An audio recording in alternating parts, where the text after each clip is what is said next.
Hello friends. In the recent times, there has been a talk about compulsory licensing for corona vaccine.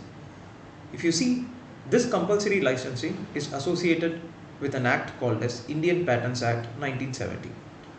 And hence, in this video, we will be looking at what is patent or the history of a patent and the history of patent in India and how this compulsory licensing is associated with this act.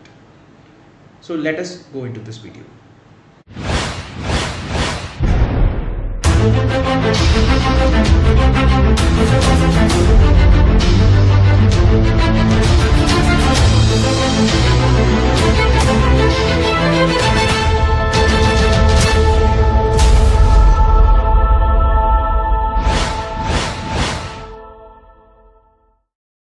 Before going into this topic called as patents, we have to know about a brief history on private property.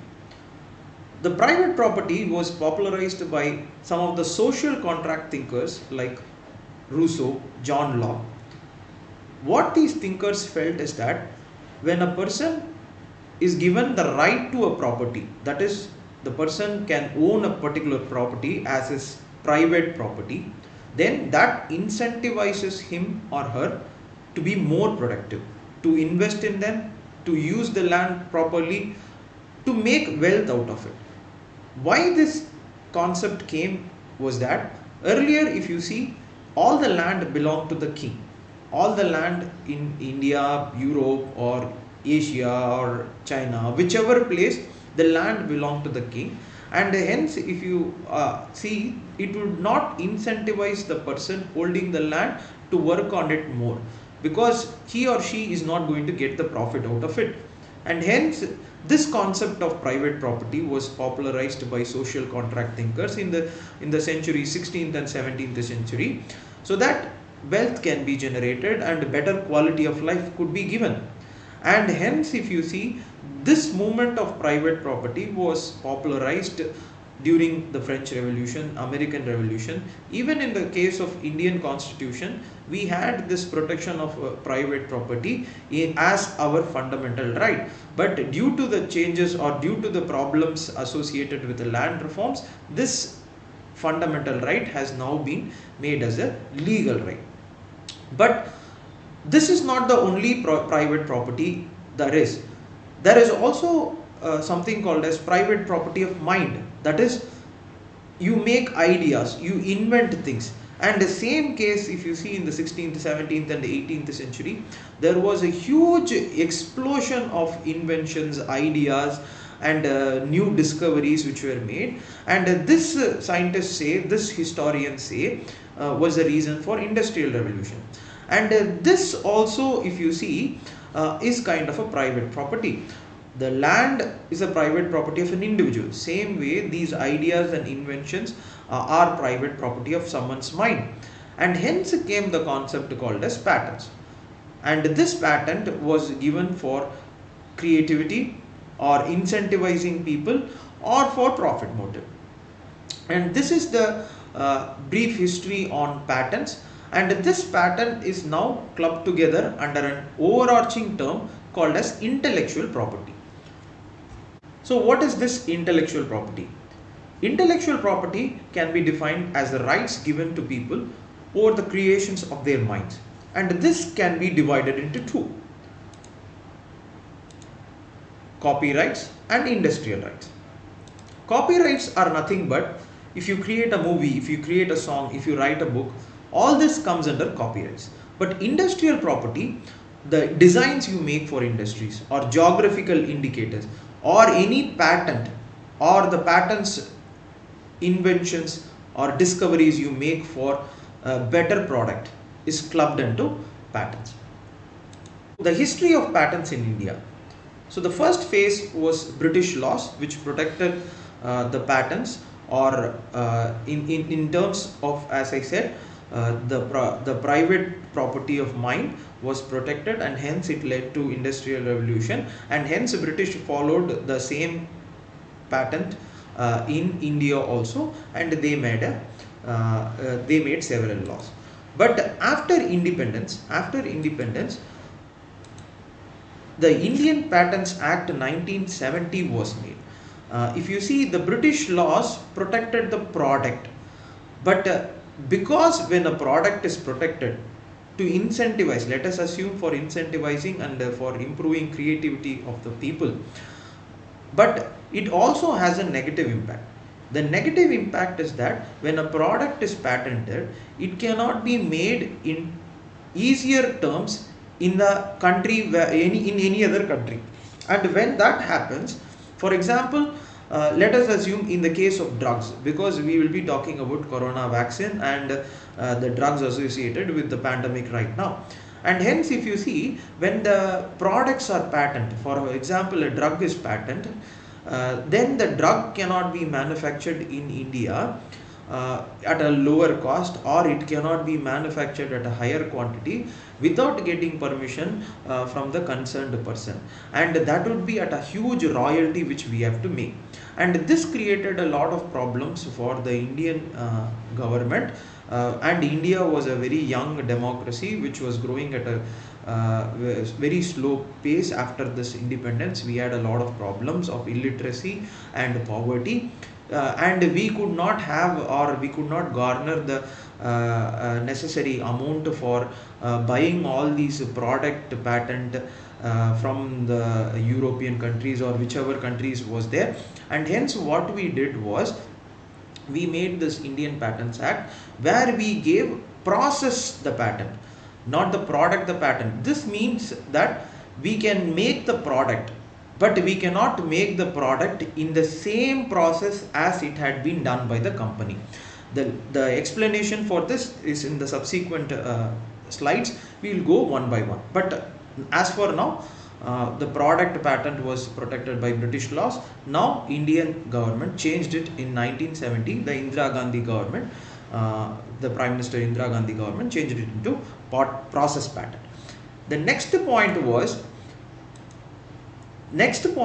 the globalization in the 1990s. And because of globalization and the World Trade Organization, where the developed countries were very eager to protect their products, and hence they wanted again the Indian government to make it a product patent and not process patent.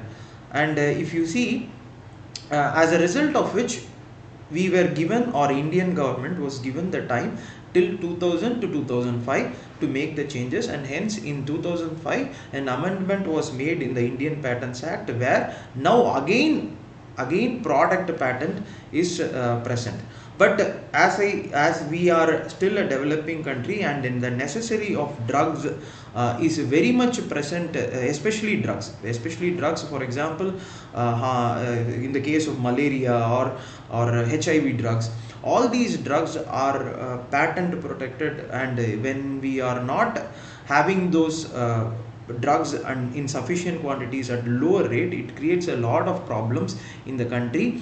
And hence what we did was, we added something called as compulsory licensing in the Indian Patents Act. And this compulsory licensing, if you see, gives the right to the government to make whichever drug or whichever product it wants, if it feels that the drug is in a higher rate or costly, and it is not affordable, and there is a huge pandemic.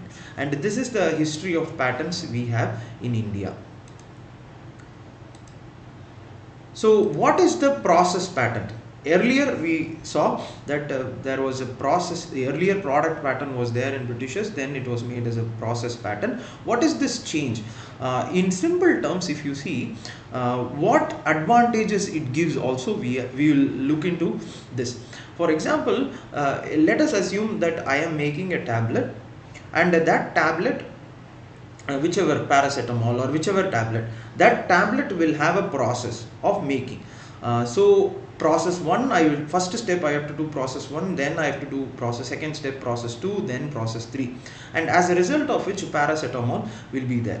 What is the difference between these process patent and a product patent is that, in the case of product patent, if a patent is given for paracetamol, let us assume simple example, paracetamol, if it is given, that means that country which has the patent will hold the right to sell this tablet, and the country which does not have the patent has to depend on the country or the company which has the patent for that, and we have to pay a lot of royalty for that.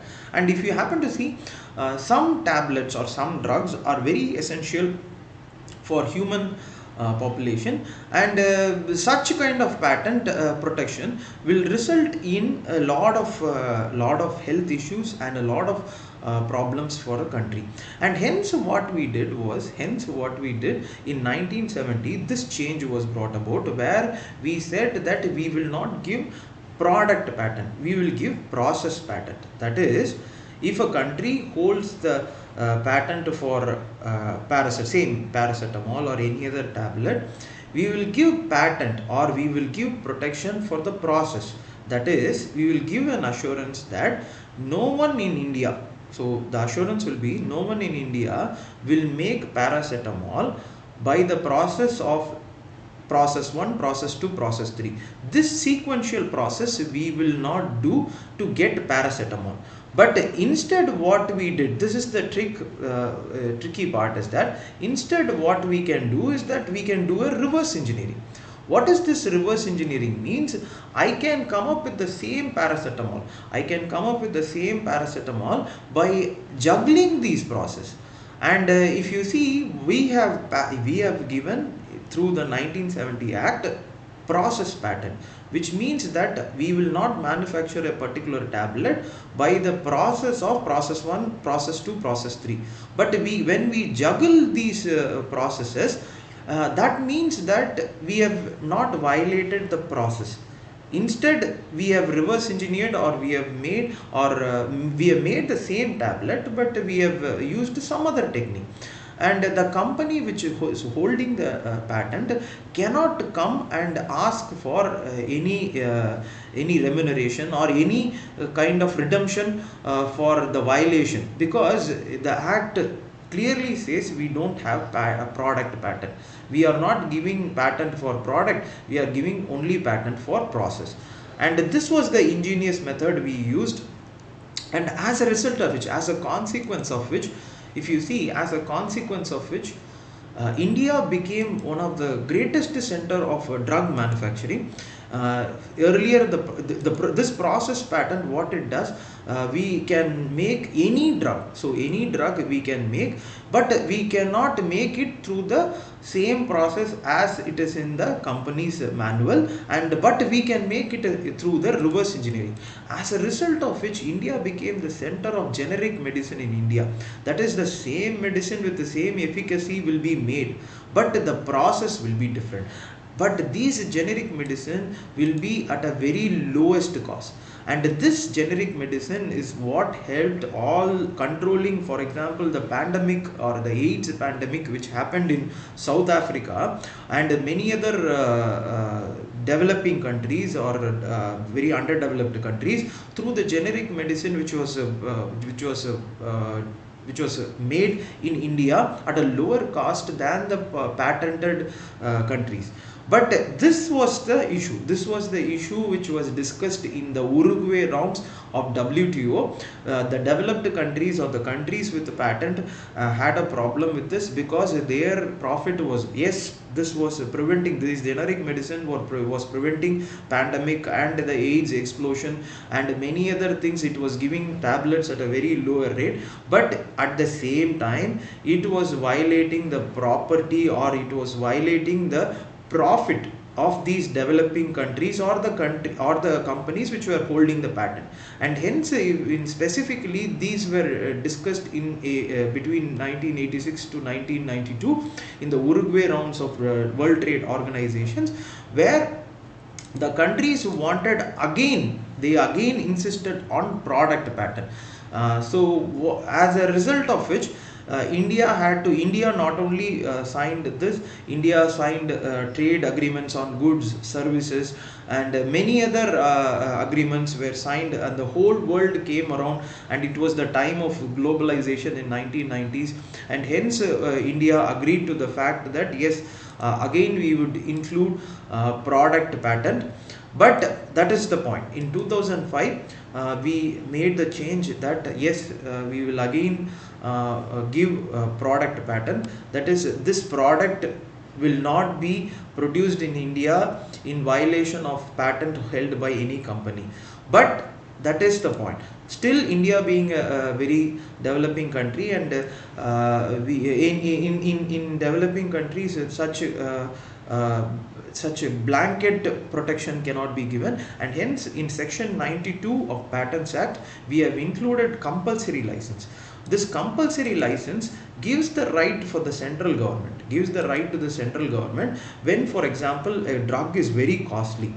That drug can be made, and this cannot be seen as a violation of the Patents Act, and this has been incorporated in the trade related intellectual property rights of World Trade Organization. And the second cause can be pandemic or national emergency. So the central government can make a drug or any necessary essential item which is already patented if it feels that it is very costly and it is a pandemic and national emergency. And such acts has there been any act which has been compulsory licensing has been given? Yes, it has been given. The case of Nexavar is a wonderful case study. For example, Nexavar is a drug which is manufactured by a German company called Bayer. But this Nexavar, for example, it is a drug for kidney cancer. And what happened was, this drug was made at an exorbitant rate of, for example, or was made available at an exorbitant rate at 2.5 lakh per month. So for per patient 2.5 lakh. And if you see, India being a very developing country, most of the people could not afford it, and hence if you see the compulsory licensing, section 92 gives the right to the central government to make a drug if it is very too costly, and it will not be considered as violation of Patents Act. And hence if you see the Indian Patents Office, so central government the Indian Patents Act under central government is the authority responsible for that, and you have to know the name of the person. For example, Kurian, he is an IAS officer. People say IAS is not, some of the, there is a larger opinion that IAS officers are not necessary for the country and they are not doing their work properly.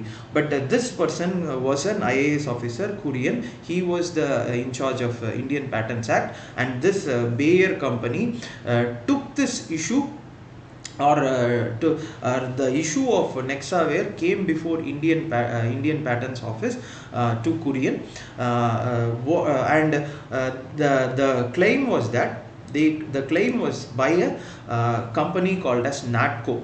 This company asked for compulsory license of Nexavar under the point that this drug, which is very essential for the people, are produced at an exorbitant rate of 2.5 lakh per patient per month, and hence if compulsory licensing is given, they are ready to give the same drug at 8,000 rupees per month per patient.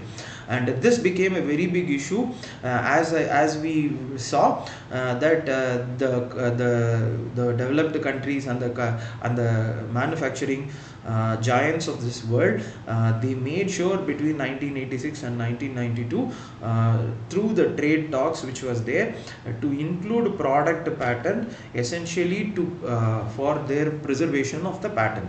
But now there was a issue where compulsory license could be given and their patent can go away, and this manufacturing can be done by any other person.